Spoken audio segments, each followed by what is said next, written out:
Good evening, and welcome to Drowsy Literature. I'm your host, Samuel. Tonight we'll be reading Hitchhiker's Guide to the Galaxy by Douglas Adams. Chapter 2. Here's what the Encyclopedia Galactica has to say about alcohol. It says that alcohol is a colorless, volatile liquid formed by the fermentation of sugars, and also notes its intoxicating effect on certain carbon-based life forms. The Hitchhiker's Guide to the Galaxy also mentions alcohol. It says that the best drink in existence is the Pan-Galactic Gargle Blaster. It says that the effect of drinking a Pan-Galactic Gargle Blaster is like having your brain smashed out by a slice of lemon wrapped around a large gold brick. The guide also tells you on which planets the best Pan-Galactic Gargle Blasters are mixed, how much you can expect to pay for one, and what voluntary organizations exist to help you rehabilitate afterward. The guide even tells you how you can mix one yourself. Take the juice from one bottle of Old Jank Spirit, it says.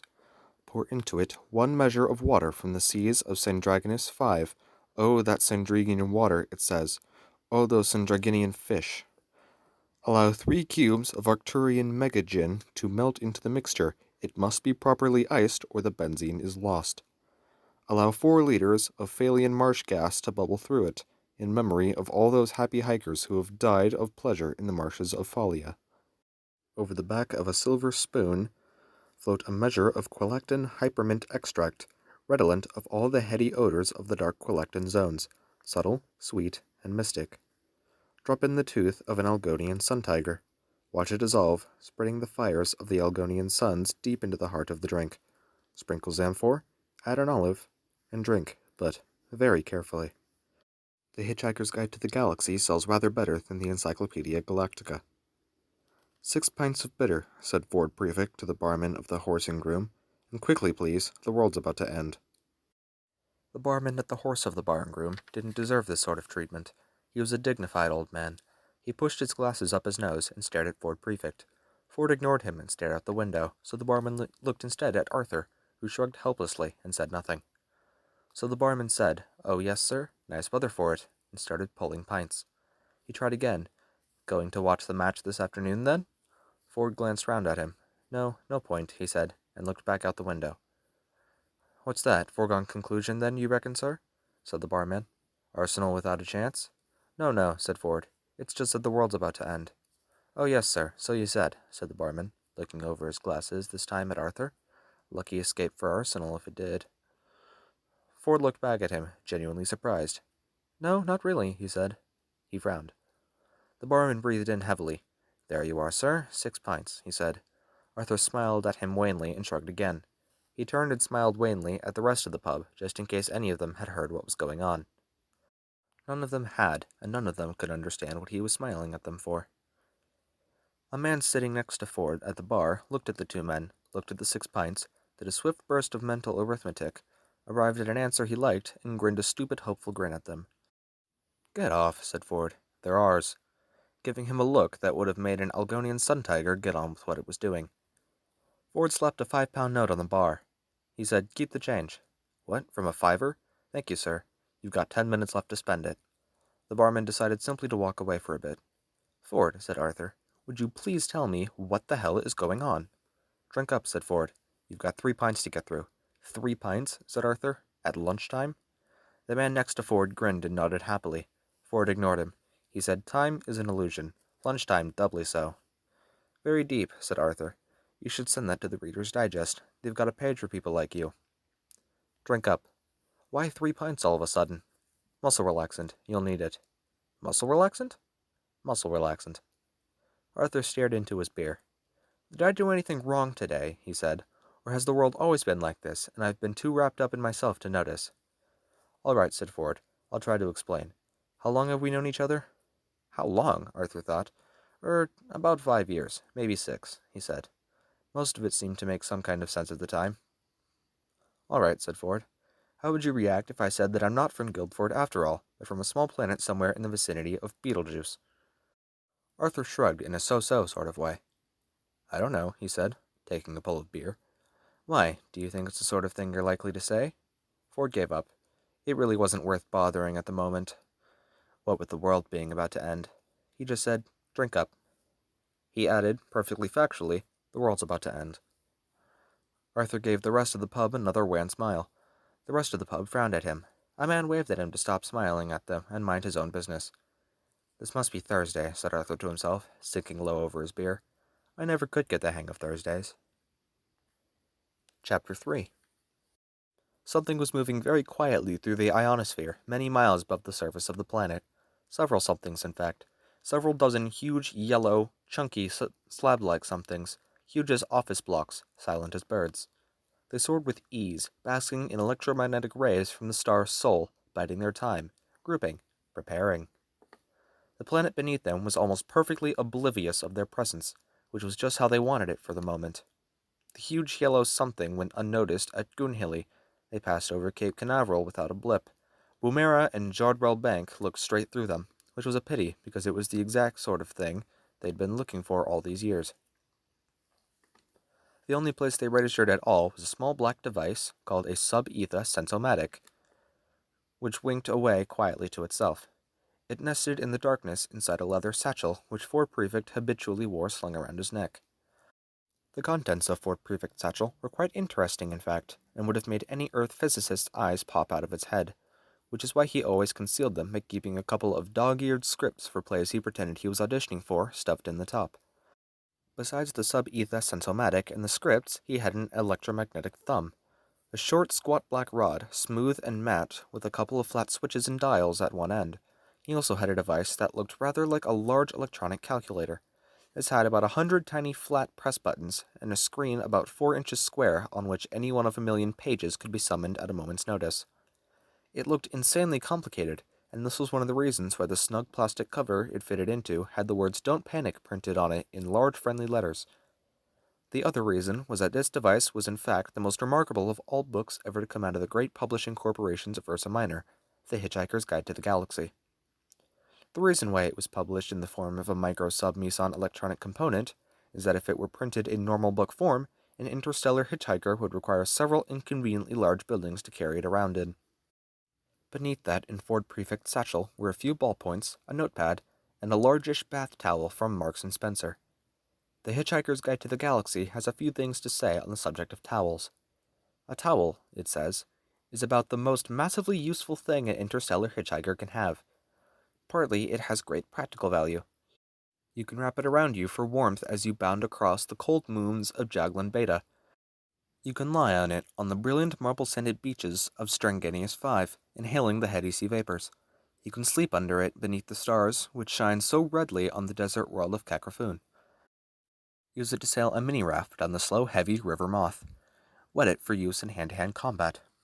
Wrap it around your head to ward off nauseous fumes, or avoid the gaze of the ravenous bug-bladder beast of Trawl. A mind-bogglingly stupid animal. It assumes that if you can't see it, it can't see you. Daft as a bush, but very ravenous. You can weave your towel in emergencies as a distress signal, and of course dry yourself off with it if it still seems to be clean enough. More importantly, a towel has immense psychological value. For some reason, if a strag, non-hitchhiker, discovers that a hitchhiker has his towel with him, he will automatically assume that he is also in possession of a toothbrush, washcloth, soap, tin of biscuits, flask, compass, map, ball of string, gnat spray, wet weather gear, spacesuit, etc. Furthermore, the strag will then happily lend the hitchhiker any of these or a dozen other items that the hitchhiker might accidentally have lost. What the strag will think is that any man who can hitch the length and breadth of the galaxy, rough it, slum it, struggle against terrible odds, win through, and still know where his towel is, he is clearly a man to be reckoned with. Hence the phrase that has been passed into hitchhiking slang, as in, "Hey, you sass that hoopy Ford Prefect, there's a frood who really knows where his towel is." Translations: sass, know, be aware of, meet, have sex with. Hoopy, really together guy. Frood, really amazingly together guy. Nestling quietly on top of the towel in Ford Prefect's satchel, the sub-etha sensomatic began to wink more quickly. Miles above the surface of the planet, the huge yellow somethings began to fan out. At Jodrell Bank, someone decided it was time for a nice relaxing cup of tea. "You got a towel with you?" Ford suddenly said to Arthur. Arthur, struggling through his third pint, looked around at him. "Why? What? No. Should I have?" He had given up being surprised. There didn't seem to be any point any longer. Ford clicked his tongue in irritation. "Drink up," he urged. At that moment, the dull sound of a rumbling crash from outside filtered through the low murmur of the pub, through the sound of the jukebox, through the sound of the man next to Ford hiccuping over the whiskey Ford had eventually bought him. Arthur choked on his beer and leapt to his feet. "What's that?" he yelped. "Don't worry," said Ford. "They haven't started yet." "Thank God for that," said Arthur, and relaxed. "It's probably just your house being knocked down," said Ford, downing his last pint. "What?" shouted Arthur. Suddenly Ford's spell was broken. Arthur looked wildly around him and ran to the window. "My God, they are! They're knocking my house down. What the hell am I doing in the pub, Ford?" "It hardly makes any difference at this stage," said Ford. "Let them have their fun." "Fun?" yelped Arthur. "Fun!" He quickly checked out the window again that they were talking about the same thing. "Damn their fun!" he hooted, and ran out of the pub furiously, waving a nearly empty beer glass. He made no friends at all in the pub that lunchtime. "Stop, you vandals, you homewreckers!" bawled Arthur. "You half-crazed Visigoths! Stop, will you?" Ford would have to go after him. Turning quickly to the barman, he asked for 4 packets of peanuts. "There you are, sir," said the barman, slapping the packets on the bar. 28 pence, if you'd be so kind."